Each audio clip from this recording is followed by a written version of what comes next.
যাত্ৰী ভৰ্তি টুলুঙা নাওখন ডুবিছে আৰু কথমপিহে প্ৰাণ ৰক্ষা পৰিছে মাছমৰীয়াৰ 5জনকৈ মাছমৰীয়াৰ কথমপি প্ৰাণ ৰক্ষা পৰিছে। ডিব্ৰুগড়ৰ মোহনাত এই অঘটন সংঘটিত হৈছে। পুনৰলৈ কৈছো, ডিব্ৰুগড়ৰ মোহনা ঘাটত অঘটন সংঘটিত হৈছে।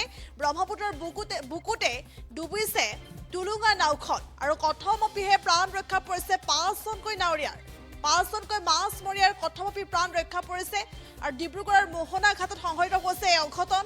ব্ৰহ্মপুত্ৰৰ বুকুতে ডুবিছে এই টুলুঙা নাওখন আৰু ঘটনাক কেন্দ্ৰ কৰি এক হাহাকাৰ পৰিৱেশে বিৰাজ কৰিছে। আমি দৃশ্যাংশ দেখুৱাইছো আৰু 5জনকৈ মাছমৰীয়া থকা সেই নাওখন ব্ৰহ্মপুত্ৰৰ বুকুত ডুবিছে আৰু ঘটনাৰ পাছতে এক হাহাকাৰ পৰিৱেশে বিৰাজ কৰিছে। কিন্তু কথমপিহে প্ৰাণ ৰক্ষা পৰিছে নাওখনত থকা 5জনকৈ মাছমৰীয়াৰ।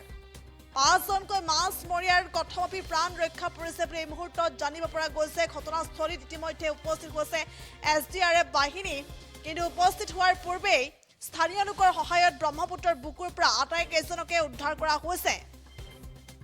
পুনৰলৈ কৈছো, আজিৰ দিনত সংঘটিত হৈছে এক ভয়ংকৰ ঘটনা। ডিব্ৰুগড়ৰ মোহনা ঘাটত সংঘটিত হৈছে অঘটন। ব্ৰহ্মপুত্ৰৰ বুকুত ডুবিছে এখন টুলুঙা নাও আৰু সেই নাওখনত আছিল 5জনকৈ মাছমৰীয়া আৰু 5জনকৈ মাছমৰীয়া থকা এই নাওখন ব্ৰহ্মপুত্ৰৰ বুকুতে ডুবিছে। তাৰ পাছতে হাহাকাৰ পৰিৱেশে বিৰাজ কৰা পৰিলক্ষিত হৈছে আৰু দৈৱক্ৰমেহে সেই 5জনকৈ মাছমৰীয়াৰ জীৱন ৰক্ষা পৰিছে বুলি জানিব পৰা গৈছে। আৰু ঘটনা সংঘটিত হোৱাৰ পাছতে ততাতৈয়াকৈ SDRFক আচলতে খবৰ দিয়া হৈছিল, অৱগত কৰোৱা হৈছিল। কিন্তু সেই স্থানত SDRF উপস্থিত হোৱাৰ পূৰ্বেই স্থানীয় লোকৰ সহযোগত ব্ৰহ্মপুত্ৰৰ বুকুৰ পৰা 5জনকৈ মাছমৰীয়াক ৰক্ষা কৰা হৈছে। আৰু ডিব্ৰুগড়ৰ মোহনা ঘাটত এই অঘটন সংঘটিত হৈছে। ব্ৰহ্মপুত্ৰৰ বুকুতেই ডুবিছে এই টুলুঙা নাওখন। এক হাহাকাৰ পৰিৱেশে বিৰাজ কৰা পৰিলক্ষিত হৈছে। আজিৰ দিনটোত সংঘটিত হৈছে এই ভয়ংকৰ ঘটনা। পুনৰলৈ কৈছো, ডিব্ৰুগড়ৰ মোহনা ঘাটত এক অঘটন সংঘটিত হৈছে। আজিৰ দিনটোত এই অঘটন সংঘটিত হৈছে। 5জনকৈ মাছমৰীয়া থকা নাওখন ডুবিছে ব্ৰহ্মপুত্ৰৰ বুকুত আৰু কথমপিহে সেই 5জনকৈ মাছমৰীয়াৰ জীৱন ৰক্ষা পৰিছে বুলি জানিব পৰা গৈছে। আৰু আজিৰ দিনটোত এই ভয়ংকৰ ঘটনা সংঘটিত হৈছে ডিব্ৰুগড়ৰ মোহনা ঘাটত। ব্ৰহ্মপুত্ৰৰ বুকুতে ডুবিছে এইখন টুলুঙা নাও, যিখন নাৱত 5জনকৈ মাছমৰীয়া আছিল বুলি জানিব পৰা গৈছে। আৰু কথমপিহে সেই 5জন মাছমৰীয়াৰ জীৱন ৰক্ষা পৰিছে। ঘটনা সংঘটিত হোৱাৰ পাছতে ততাতৈয়াকৈ SDRF বাহিনীক আচলতে অৱগত কৰোৱা হৈছিল। যদিও সেই স্থানত উপস্থিত হোৱাৰ পূৰ্বেই, অৰ্থাৎ উদ্ধাৰকাৰী দল উপস্থিত হোৱাৰ পূৰ্বেই স্থানীয় লোকে সেই 5জনকৈ মাছমৰীয়াক উদ্ধাৰ কৰিছে বুলিও জানিব পৰা গৈছে। আৰু এই ঘটনাই সম্প্ৰতি চাঞ্চল্যৰ সৃষ্টি কৰিছে। ডিব্ৰুগড়ৰ মোহনা ঘাটত এই অঘটন সংঘটিত হৈছে।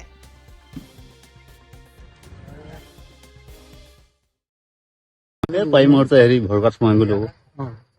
কেইজন আছিল? 5জন আছিল। নাওখন ডুবি গৈছিলে। তাৰপৰা কোনে বচালে?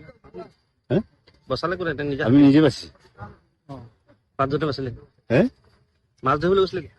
মাছ ধৰিব যাব লৈছিলো। কেইজন আছিল আপুনি? নাওখন কেনেকৈ ডুবিছিলে? পাল্টি মাৰি দিলে। কেইজন আছিলে আপোনালোকে? 5জন। গোটেইকেইজন হাতী বিচাৰিলে? পাই মুহূৰ্তে হেৰি ভৰকাত সোমাই গ'লো। কেইজন আছিলে আপোনালোকে? 5জন আছিল। নাওখন ডুবি গৈছিলে। তাৰপৰা কোনে বচালে? বচালে কোনে? নিজে আমি নিজে বাছি। 5জনে বাচিলে। মাছ ধৰিবলৈ গৈছিলে? মাছ ধৰিব যাব লৈছিলো। কেইজন আছিল আপুনি? নাওখন কেনেকৈ ডুবিছিলে? পাল্টি মাৰি দিলে। কেইজন আছিলে আপোনালোকে? 5জন। গোটেইকেইজন হাতী বিচাৰিলে? পাই মুহূৰ্তে হেৰি ভৰকাত সোমাই গ'লো। কেইজন আছিলে আপোনালোকে? 5জন আছিল। নাওখন ডুবি গৈছিলে। তাৰপৰা কোনে বচালে? বচালে কোনে? নিজে আমি নিজে বাছি। 5জনে বাচিলে। মাছ ধৰিবলৈ গৈছিলে? মাছ ধৰিব যাব লৈছিলো। কেইজন আছিল আপুনি? নাওখন কেনেকৈ ডুবিছিলে? পাল্টি মাৰি দিলে। কেইজন আছিলে আপোনালোকে? 5জন। গোটেইকেইজন হাতী বিচাৰিলে? পাই মুহূৰ্তে হেৰি ভৰকাত সোমাই গ'লো। কেইজন আছিলে আপোনালোকে? 5জন আছিল। নাওখন ডুবি গৈছিলে। তাৰপৰা কোনে বচালে হে বচালে কোনে এতিয়া নিজে আমি নিজে বাচিছোঁ। পাঁচজনে বাচিলে হে মাছ ধৰিবলৈ গৈছিলে নেকি? মাছ ধৰিব যাব লৈছিলোঁ। কেইজন আছিলে আপুনি? নাওখন কেনেকৈ ডুবিছিলে পাল্টি মাৰি দিলে কেইজন আছিলে আপোনালোকে পাঁচজন গোটেইকেইজন হাতী গুচি আহিলে যিকোনো খবৰৰ বাবে যোগাযোগ কৰক 7099017330 লগতে 7099017110 নম্বৰত।